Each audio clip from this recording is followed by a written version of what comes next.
Well, very excited for our players, our coaches, our fan base to take place of a part like tonight. To have two ranked teams playing on a Friday night, national TV, to play out like that. Just a lot of credit to Nebraska. Matt's obviously done a really good job to build this environment. You don't come to 400 straight sellouts by chance, right? So there's a lot of people that made tonight happen before this, but told our players the other day, you control the volume in the stadium. I said, they're selling their 400th. We had our first since I've been here the other day. I said, hey, some people build bridges, others walk across them, right? So we're in the building bridge process. We just I can't say enough about these guys, the attitude they work with, the perseverance, the humility, the gratitude. All they've done is made this next week even bigger. We'll take ourselves back to Champaign, get a chance to kind of have a recovery day tomorrow. We can't touch our players. As coaches, we'll put this one to bed. I think Penn State plays at 2:30, and obviously a great opportunity for us to go out to State College, another great venue, another great opportunity. So I think we came out of it pretty healthy. I know Zakari came out, but he was clear to go back in there at the end. We just kind of felt good about Malik. He was doing a hell of a job. There's a couple other guys got banged up, went back in. I think Tanner Arkin's okay. He just kind of tweaked his back a little bit. Tremendous perseverance by our guys offensively, defensively, and some really good special teams plays. So excited for these guys to go forward. With that, open up for questions. Did you get the running game rolling there in the fourth quarter, and then big run by Caden in overtime? What do you think the difference was there? Just production. Caden's a very strong physical back. I think we kind of wore him down. We did say we thought at times, they have some really good big players up front. We thought if we could wear them down like the fourth, fifth, sixth play in the first half, but then we thought in the second half we gained an advantage. Just you could see them. They're a very, very physical group up front. They run a lot of movement. But we did think if we could turn this into a four-quarter game, that would play to our advantage. And we didn't, I didn't script it to go to overtime, but I wasn't mad when it did. What do you think Luke Altmaier's play through 4 games has shown or said about him? It's probably the best is yet to come. I mean it. Like Luke's done a tremendous job. He's so aware. He's so intelligent. I sit in these meetings and I just see him speaking, saying, doing things that I've never seen him do. Right, and it's not amazing. I think our players kind of have learned to accept it. Right, he's got composure. To be quite honest, there on that last drive, Barry Lunny's coach of player communication got knocked out, so he was calling that all from the sidelines. So we went old school, and Luke just kind of took that moment and made the most of it. Just a really good credit to him and our offense in general, our offensive staff. Barry to call that play to Brandon Henderson, you're right. Like first, Behan is just he is the epitome, I think, of what we are. He's like literally our sixth lineman that backs up like 5 positions. We throw him in a 94 number. He and I had a conversation 2 weeks ago about what his number was going to be, and it was 99, 94, or 44. I said, you just look like a 94. And then we repped that pass this week, and as a staff, we all kind of took a vote whether or not we thought it would get thrown and completed and caught, and we all voted yes, and I didn't know it was going to be a fourth down call to win the game, but or put ourselves in a position to win the game. So just a lot of credit to our offensive coaches and people of faith to make that happen. Well, I think, again, a good credit to Aaron and the defense staff. I think at halftime we kind of talked about let's pressure this guy, right? Like he was, sitting back there all day patting the ball. We wanted to heat him up a little bit in that second half, make him adjust. I think, for us, defensively, we get better as the game goes on, and this was another good example. Thought in the back end, at corner, we rolled some guys through. I think T. Strain came in. We moved Xavier out, but we also had Xavier in and playing other corners out. I thought up front, to dial up the pressure at the end, and then an incredible call by Aaron at the end to bring Dylan through the A-gap, which made that play a no play whatsoever. So really good work by our defensive staff and tremendous faith in our players.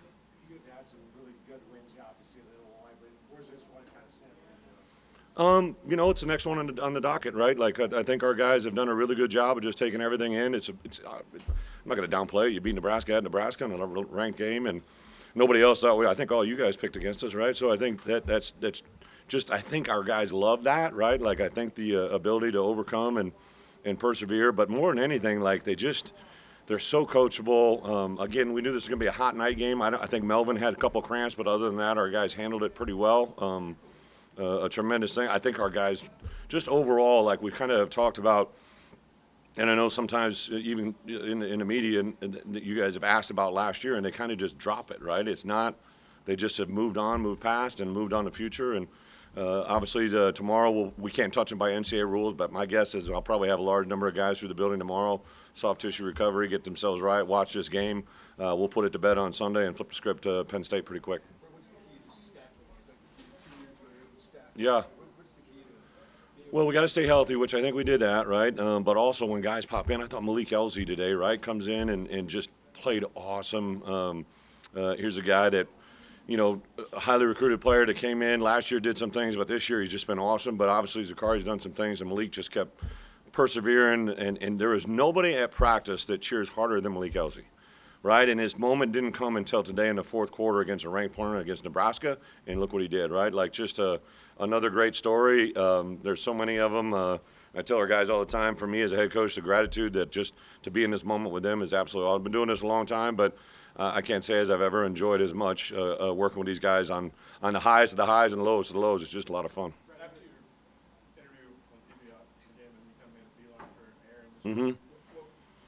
Well, it's just I thought the way he dialed up pressure in the second half and kept sawing wood. Like we talked quite a bit during the week. A lot of times just he and I, right? Like I'm trying to let him grow that, but we talked about. I knew they were going to try to run the ball. I thought they were going to try to do that. I know they're high on their quarterback, but that's the only thing I was in. We kind of did some nice adjustments the second half, and then we wanted to bring up some pressure and to dial up that last one. I said, hey, let's make him, throw the ball, right? When he was having back there, he's patting the ball, and it kind of started flinching a little bit when I saw him put the ball on the ground a couple times and took him out of his rhythm. And as a coordinator, to recognize that in a minute, that's a really big deal. It was a back and forth game. Was it important to get that first stop and to go upset with them like that in this atmosphere? I think anything today, like you're playing a good team, so you want to ride the highs, and when you're in one of those lows, you got to get out of it.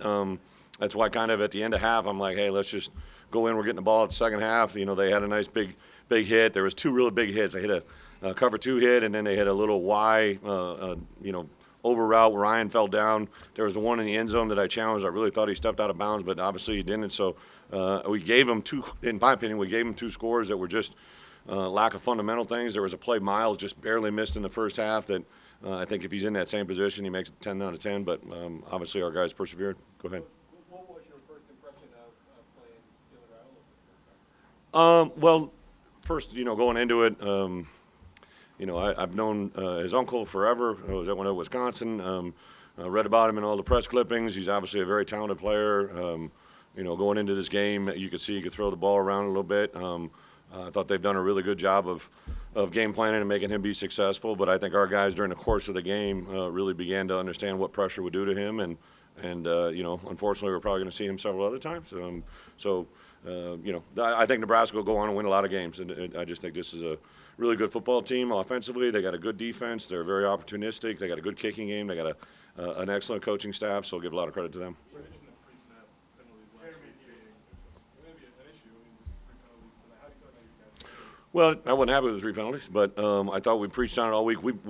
My freaking ears were blaring like we blasted those guys pretty hard on our 2 biggest work days in the stadium. We knew it was going to be loud today. We did some things. This is a very intelligent crowd, right? So I first played these guys when I was a young assistant at Iowa. I came over here when I was at Kansas State and knew this environment, and we obviously came here 2 years ago, so they're very intelligent fans. They know when to be loud, third downs, red area, backed up, and I knew that was going to play out, and it did today, but our guys really took into everything we're buying during the course of the week and obviously took advantage of it today. Brett, you get the national spotlight when you win games Yeah. like this. How do you take advantage of that as a program, but also handle that?